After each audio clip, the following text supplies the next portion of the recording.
Good morning, everyone. Welcome to this September 4th, 2025 meeting of the Lewis and Clark County Board of Commissioners. Let's start with the pledge. I pledge allegiance to the flag of the United States of America and to the republic for which it stands, one nation under God, indivisible, with liberty and justice for all.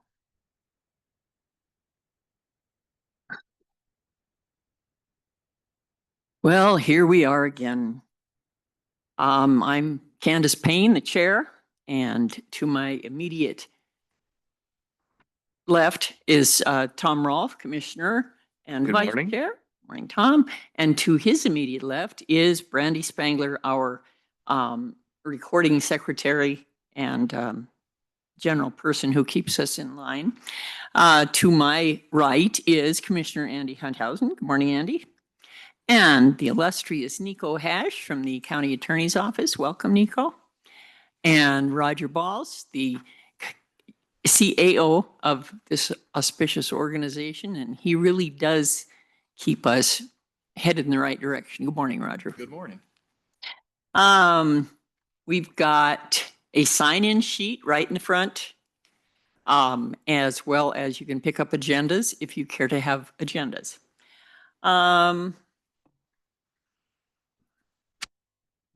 I did all the stuff on this list.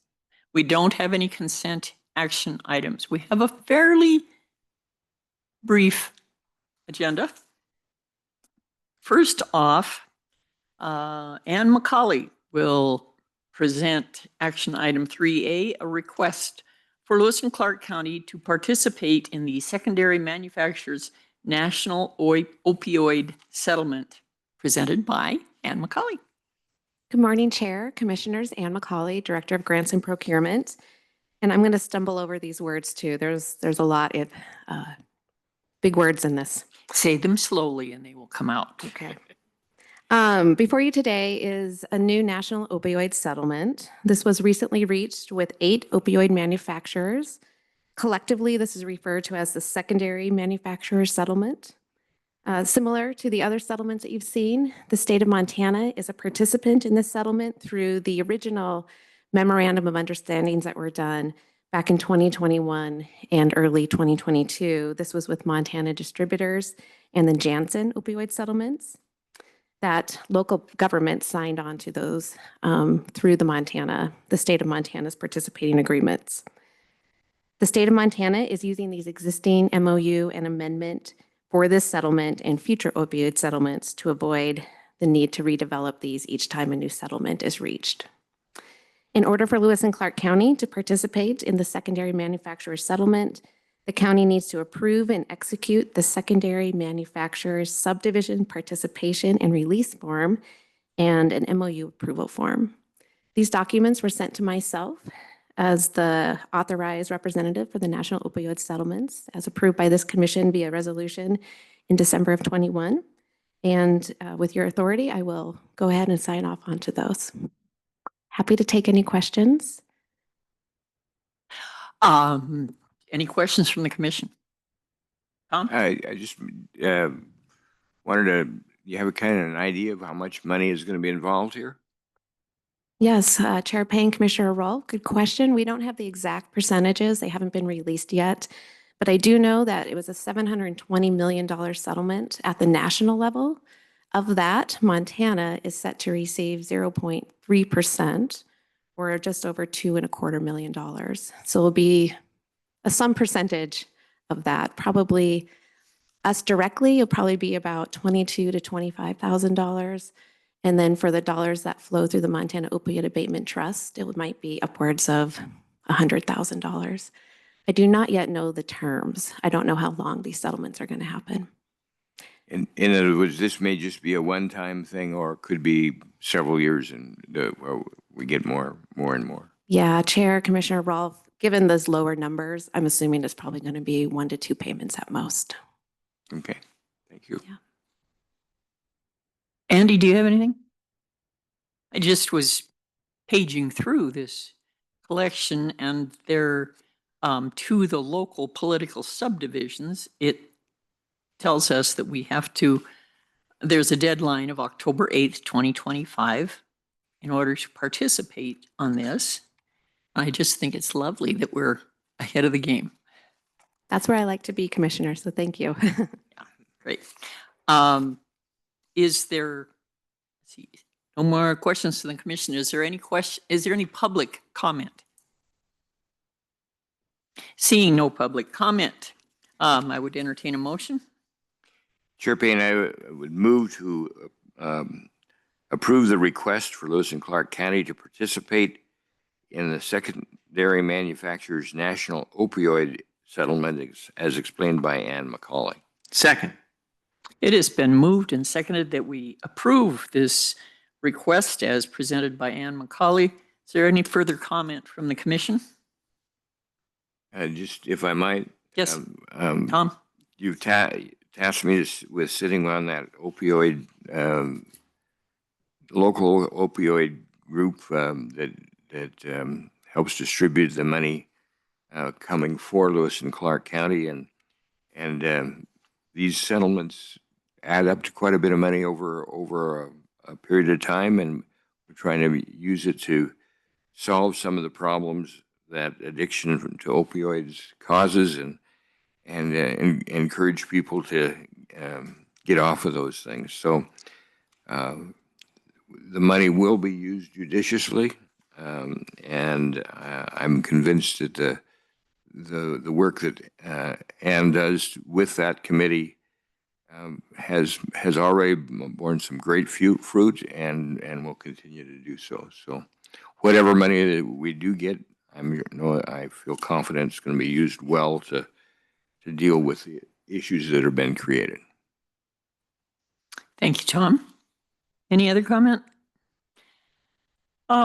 Seeing none, let's have a vote. All those in favor of approving action item 3A, the request for Lewis and Clark County to participate in the secondary manufacturers national opioid settlement as presented by Ann McCauley. All those in favor say aye. Aye. All those opposed, same sign. Motion passes unanimously.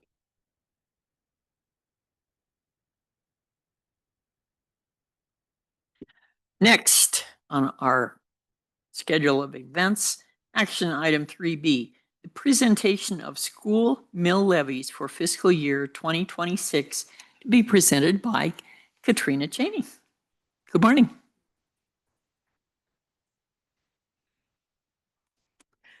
Good morning, Chair and Commission, fellow county folks. I'm Katrina Chaney, Lewis and Clark County Superintendent of Schools, and I am here to present my once a year mill levy presentation for the 7 districts in our county, along with the Prickly Pear Co-op is also, we have mills for that, for the co-op in East Helena as well. So the general mills of the schools are not much different than what they were last year. Each district provides their mills for me, which are provided up at the top. And then we'll talk about the county-wide mills a little bit later on. But the biggest change this year for mills are if you look at the tuition column, that was kind of a big thing for this year. The great legislation changed in 2023 to include school choice. And so kids are doing a lot more shuffling out of county into our county. That was already happening in a friendly way in our county and outside. But now there's a lot more money and paperwork going on, and the taxpayers will, in some areas, will see a difference. If you will look at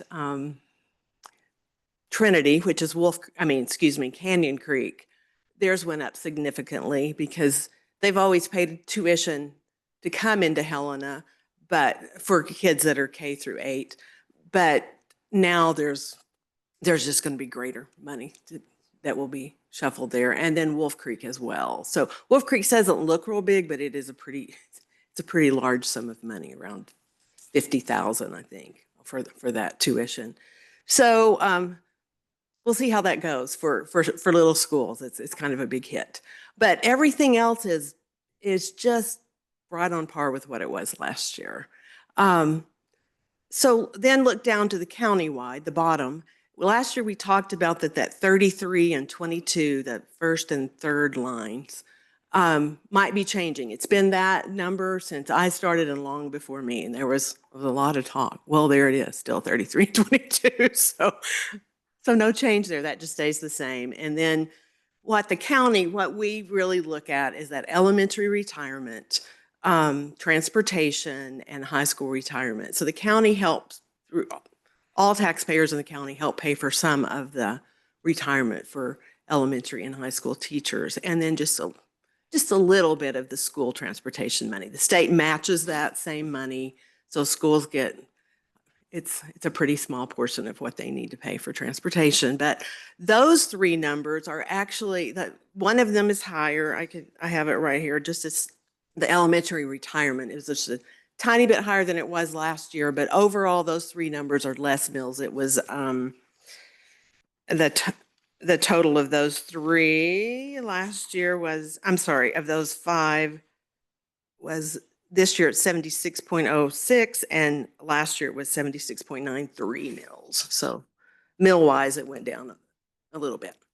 So that's really all I have for you. I'm happy to take questions, and if you've got anything, and I'll see if I can answer them, but there we have it. Thank you, Katrina. Is there any questions from the commission? Andy? Tom? One question I would think folks might be interested in, if the mill levy passes for a new school building here in the Helena district, would that show up later? It would show up some. It would be on the levies that are on each individual school. We don't, let's see if we see them right here. That debt service you'll see in both Helena and East Helena, those are their school levies for things that they've passed right there. So 28.29, 21.65. So that would change some. I've looked at it money wise, and I mean, you all are getting that same information. It doesn't look tremendous compared to what we've seen in the last 8 years or so. So I don't know just a whole lot about that, but yes, it would increase that some. Okay, if it doesn't pass, then this will be the final. We wouldn't see that until the following year. Mm-hmm. And so like that tuition, just to go back, that's from this previous school year. You levy it after it's happened. Mm-hmm. So everything comes in, they finalize it, and then we're paying for the tuition for last year, those schools. Okay.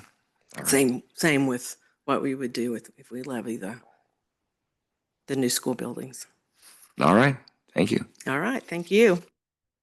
Good questions, Tom. Thank you. Anything, Andy? Is there any public comment on this matter? Seeing no public comment, let's have a motion, please. Chair Payne, I'd move that we accept the presentation of the school district mill levies and approve their inclusion as set forth in Resolution 2025-101, Attachment A. Second. Thank you much. Excuse me. What about, did you include Resolution 2025-101 in this? Just the Chair Payne, for explanation purposes, these levies will be included in the next resolution for our overall levy conversation. So just accepting this presentation and then recognizing that they'll be included in that resolution that's going to be presented in the next item. You're so wise, Andy. Thank you for clarifying that for me. And a little thank you to Frank. He's helped out with this, so thank you. Help him take care of me. Okay, so motion is to accept. Essentially, Chair Payne, the motion is to accept the presentation of the school district mill levies. Okay, and second? That I'll still second. Okay, is there any further discussion? Seeing, I think, people are always interested about these different things, and this doesn't, of course, deal with any of the statewide levies that the legislature puts on us. These are just the local levies for our local schools here. Doesn't have anything to do with the universities or colleges around the state. Okay, thank you, Tom. Mhm. Okay,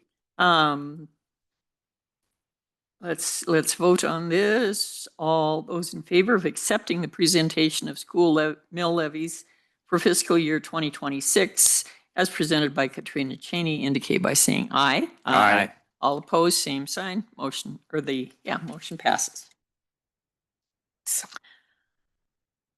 And now the big guns. Good morning, Frank. Item 2C on our agenda this morning is the resolution 2025-101, providing for the annual tax levy in mills for fiscal year July 1, 2025 through June 30th, 2026. And this is being presented by our friend Frank Cornwell.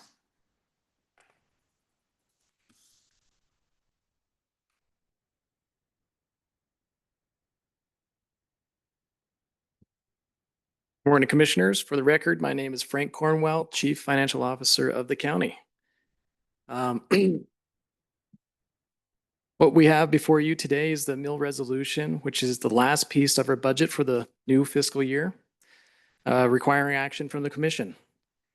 After this, we will submit our budget book to the Department of Revenue by the end of the month per statute. During the budget process, the revenue base is established by estimating the new growth with a known inflationary factor of 2.11%. Department of Revenue certifies taxable values by the first Monday of August. After we receive those values, we calculate the mill levies for the year. And this is the result of receiving those values. We received those on Monday the 4th, and now with a lot of work from a lot of folks, this is results.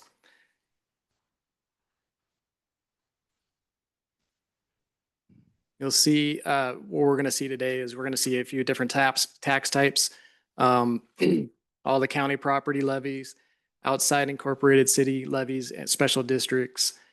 Jessica Makis, you've seen a lot of presentations throughout the year to get her stuff approved to be on this mill sheet. Also other special districts. We'll start off with I think it's the top third of the mill levy spreadsheet. This is a result of, let me just start back. I'll start over. This sheet is part of the attachment A to the resolution, which is an internal reference for finance, accounting, and the tax department to calculate tax bills for the year. You can see at the top of the sheet, it lists the cities and some statewide levies. On the left-hand side is the county levies, and then down towards the bottom is planning and road levies. The right-hand side is the countywide school levies that Katrina just went over. You can see that school district number 1 for Helena is at 391.88 mills. And when you add all of those together with the other levies, which includes City of Helena's levies and the state levies, the countywide levy is 775.08. We're going to use that as a reference, as an example, as we kind of go through, as we kind of highlight how things are calculated on people's tax bills. Okay. Excuse me, is the number, does that show up on this particular? Yeah. graph? So Could you tell me where it is? So bottom right, there's a box to your bottom right, and it says millage by school district. And the very first line item is school district 1 at 391.88. Then the total is the 775.08. That's what we're going to levy for county folks that live in the city and in the county. So we're going to use that as our main example. Going forward. Kind of on the next piece of our mill sheet it shows the more special districts. These are kind of our miscellaneous districts, fire districts, landfill, lighting, mosquitoes. nothing's changed year over year, so there's nothing to highlight here. No, just not much to discuss. Some years we have changes, usually with the valley irrigation. They'll fiddle faddle with their number a little bit, but this year nobody wanted any changes to these districts, so no changes needed. This is where the kind of the meat of the work happens. This is all of the RID changes. We've highlighted in yellow a district that was in place but had a change in their amount to charge the district. There's a few of those. These have all been presented again by Jessica Makis, the special district coordinator. And also we've had a few new ones, the Canal Circle, Field Cross, Scratch Gravel, and Scenic Vista. Ryan's Lane, I guess, is another new one. These have, again, all been presented and all been approved prior to this meeting. Another one, just kind of this is the last bit of the mill sheet. It's a long sheet, so we actually have to add a few more at the bottom. These bottom two squares are for the debt that some of the mill districts or the special districts have taken on in order to do new improvements. You'll see that there's new ones with Field Cross, North Hills, Oriole Acres, Ryan's Lane, and we made some small adjustments to Juniper and Lucky Strike to their payments, assessments.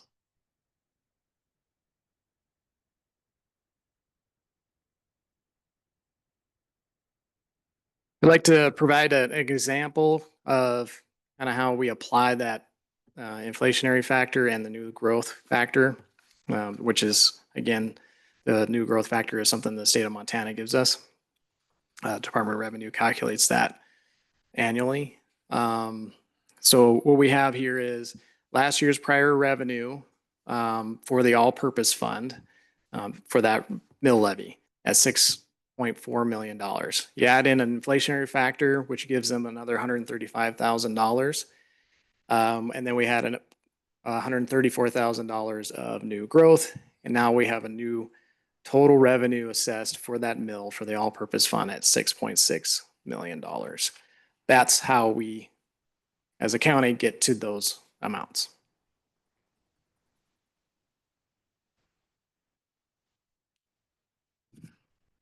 This year we're going to we usually use a $100,000 example because it's easy math. Applying that is way they used to have a one taxable tax rate. It was last year was 1.35%. I always use $100,000 because it's easy math. You can just apply that. So if you have a $600,000 home, you can just times it by 6. This year we cannot do that because there's now a tiered tax rate, and you'll see the impacts of that tiered tax rate. So I'm using kind of where I believe is close-ish to the median home in the county. So if folks want to calculate this and see what they don't have a $500,000 home or they have something that's different, I can always help calculate that. But this is, to me, this will get you there, kind of show you the impacts of the changes of the tax rates. So this is our calculation, or our sheet that we use to calculate the results of the new tax rates.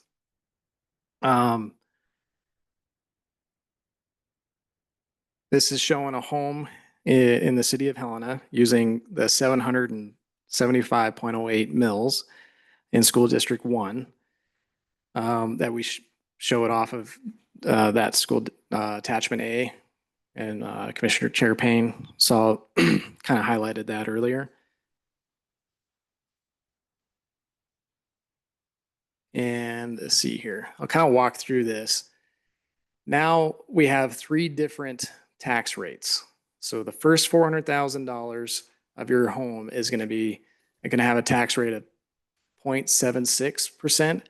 The next 400 to $1.5 million will be 1.1%. And anything above $1.5 million will be 2.2%. Last year, I'll remind you, it was 1.35 no matter what. This is a pretty significant change. So anybody with a $400,000 home saw nearly a rate cut in half. So you can see at the bottom there, if you're looking ahead, it does have a pretty big impact for their total taxes for the county piece. So walking through this calculation, you'll see that that puts their current taxable value at $4,140. You divide that by a mill equivalent. This is where the mill comes from. I guess it means 1,000. And you divide that by 1,000, which gives you a taxable value per mill of $4.14. So you take that $4.14 and you apply it across the 775.08 mills, and you get 3,208 and 83 cents. That's the new tax for a $500,000 home. If you had a $500,000 home last year compared to a $500,000 home this year, your taxes will decrease by $1,464.67, to be exact. We know that this is a reappraisal year, so some houses went up due to the reappraisals, but it wasn't nearly as big of adjustment as what happened in 23. So I think that it's safe to say most homes will see, at least for the county piece of their taxes, they should see a decrease or at least a leveling out. They won't see an increase this year, as long as their new appraised value didn't skyrocket year over year. Now, just note that next year is going to be a very interesting year. We know there's a lot more changes coming. We no longer will be using a half the rate of inflation. We'll be using a full rate of inflation for the 3-year average. And we will no longer get full growth. We'll get partial growth for all tax types. And it'll have a more of an impact on our process internally. We don't see it really impacting the total revenue overall that much because they're basically offsetting the discounted rates on the new growth with full inflation. Now, remember, full inflation is capped at 4%. So as long as we stay below 4%, we should see very little impact year over year. The mill levies should go up about the same as what we've seen in the past.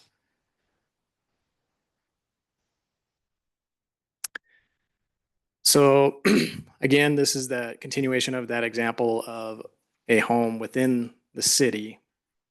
And I wanted to show you kind of the percentage breakout as to where all the mills are going, where the revenue is going. $1,600 of that $3,200 collected will be going to the state and local school levies. The city will be receiving $723. The county will be receiving $543 and then another $319 for the voted elements of our voted levies as part of our levy sheet.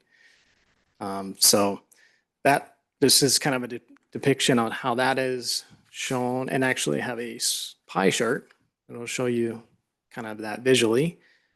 So again, this is a home within the city of Helena in School District 1.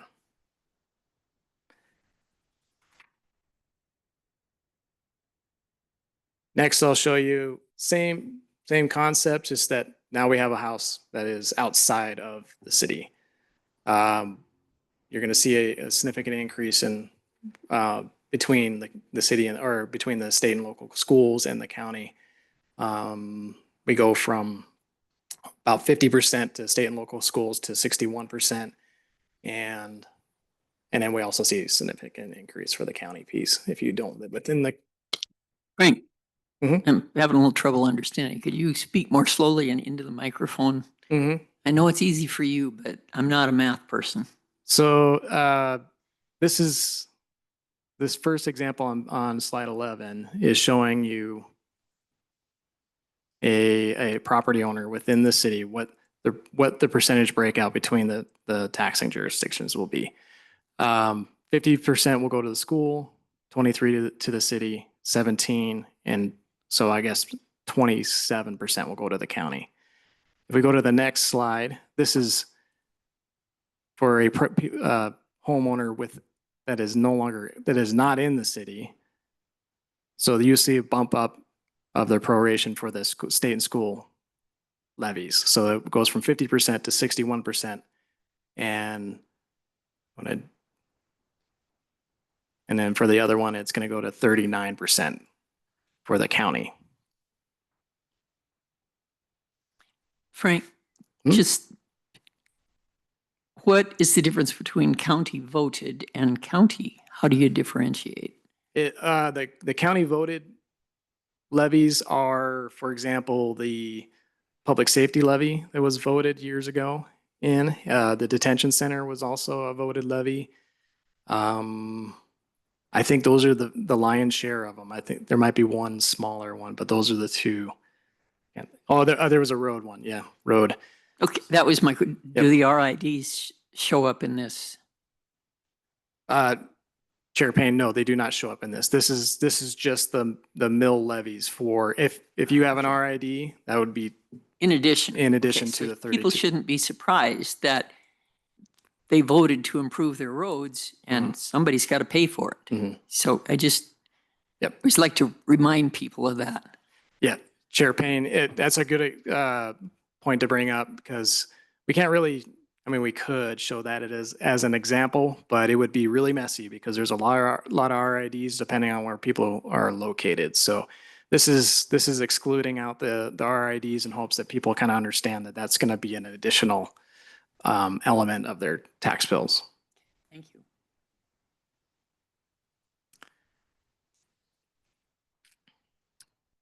So this is the 5-year history of the county's levy, mill levies. You can see the total revenue is, here, I'm going to go to the next page actually, because we're going to include the voted and the outside folks, outside of the city folks. So as we're going to see an increase from 40 million from a countywide perspective to 43 million.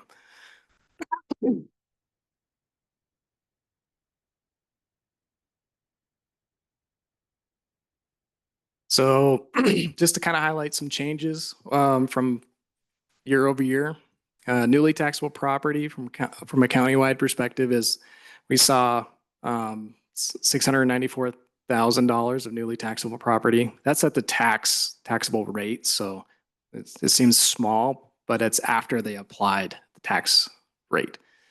The inflationary factor was $701,000 of an increase. And as a result, we're seeing inside the city mills increasing by 36.82. Outside the city mills will increase by 43.65. Now, because of the new tax rates, we're going to see decreases of inside the city tax decreasing for a $500,000 home by $295, and outside the city tax decrease of $346 for a $500,000 home. Now, remember, this is just for the county piece. This is just the counties. This doesn't include the city or the schools. This is just what we're receiving for the Lewis and Clark County. Okay. I know we talked about this yesterday. We met and went over this whole thing, but this is important stuff. On this particular slide, the increase is shown in mills and the decrease is shown in dollars. Is that done just to confuse me, or is there a reason for not showing it in the same way?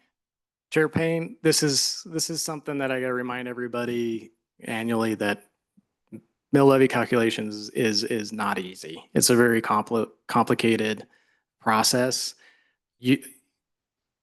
usually we're going to see an inverse reaction when it comes to the mills. So usually, not always, but usually if you see an increase in mills, that means that taxes will go down. If you see a decrease in mills, taxes usually go up. That just means that we're spreading out those mills a little bit heavier or lighter, depending on the tax rate. This is a result of the shift in the tax rate. That's all it is. It shows you kind of how easy it is for that to impact the mills. So basically, I'll try to give an example here.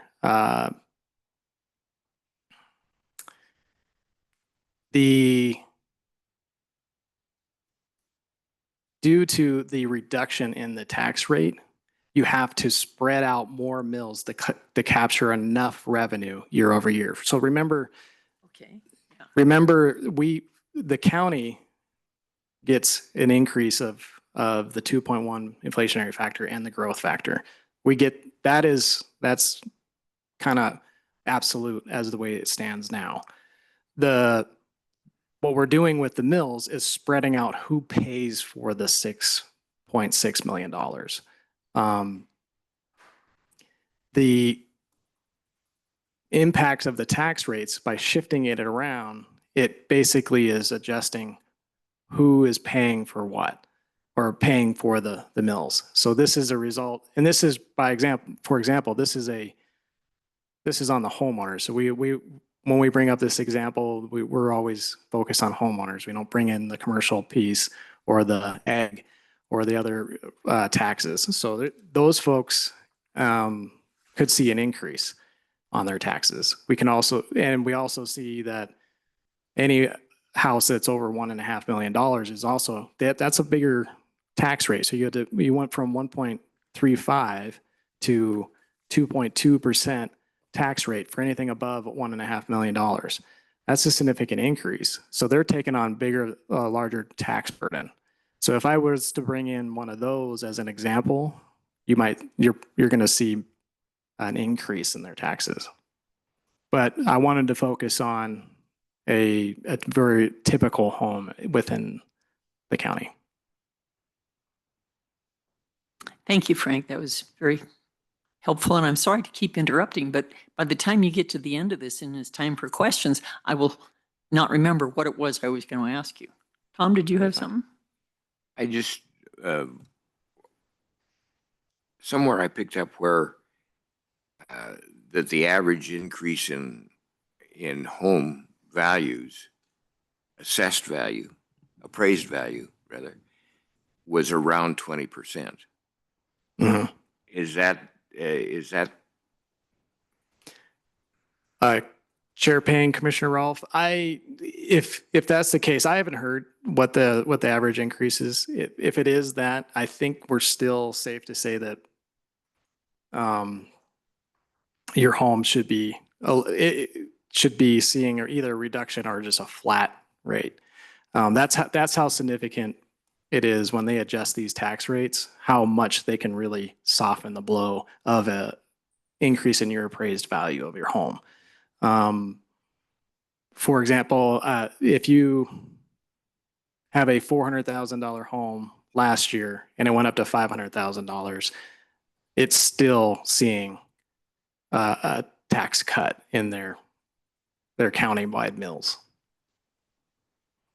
So that's a $100,000 increase. I don't know if that's about a 20% increase. So even there, I think it's safe to say most homes, as long as you don't have a very expensive home, now that's where it's shifting. Remember, it's shifting around.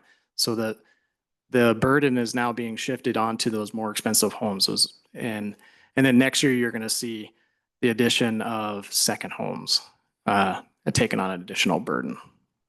And Airbnb types will also take on additional tax burden, which will actually reduce, again, the tax burden on a regular homeowner within the county. So coming up with an example next year is going to be really challenging because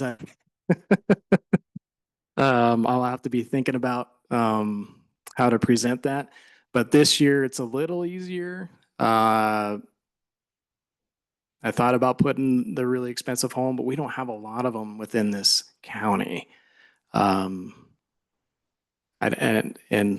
so I didn't include that one. But even with that inflation or that appraisal increase on homes, I think that homeowners should, for the most part, not see much of a change year over year. At least I'm hoping that they won't see an increase.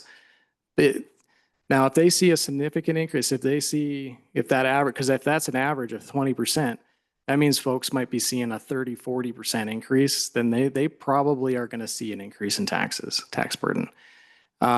Say that you're on the lower end and you received a 10-15% appraisal increase, you probably won't see an increase this year.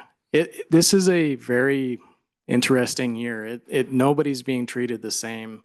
It has only complicated things going forward. However, the median home in this county should be, for the most part, happy with this result.